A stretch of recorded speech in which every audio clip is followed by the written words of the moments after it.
Day of Europe, first of all, is it's a reminder of what happened in Europe during the 20th century.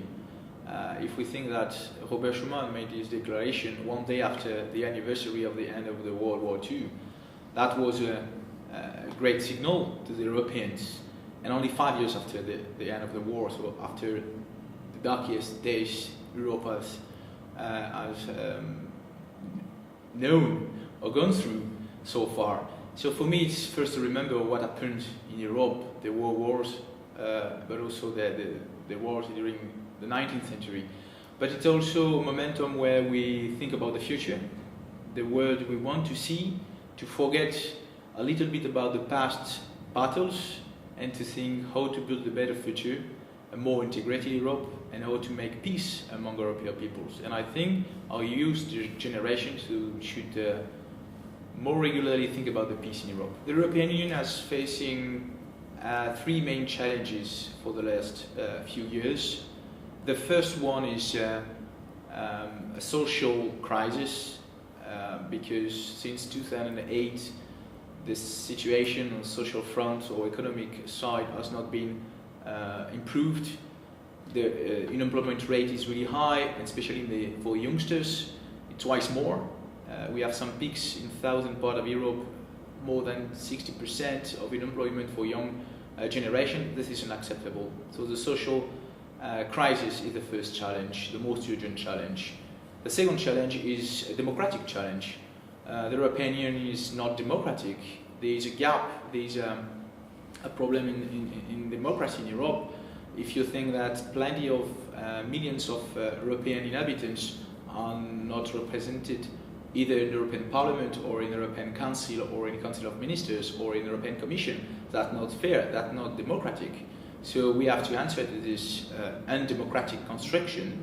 And the third is the battle for the youngsters, for the youth generation. Most of the time politicians say that the youth are the future of a generation. But if we consider that we are in undemocratic construction with old-fashioned states and centralized states all over Europe, and a huge social crisis, what is the future we are going to give the young generations? So if we want to deliver hope and renew the dream for the young generation, we have also to face the youth crisis. So we have three crises: social crisis, democratic crisis. The second crisis, the democratic crisis, is directly linked to the fact that old-fashioned centralized states have been refusing to deliver the recognition for the stateless nations all over Europe. I mean, this is not in member states' power nor in Commission's power to allow or not allow the fact that the people or stateless nation have the right to decide on their own future.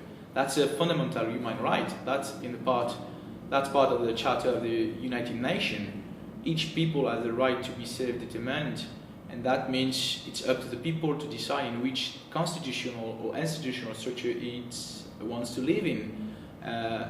Then it can be independence, it can be autonomy, it can be just minority recognition, but it's up to the people to exercise his right.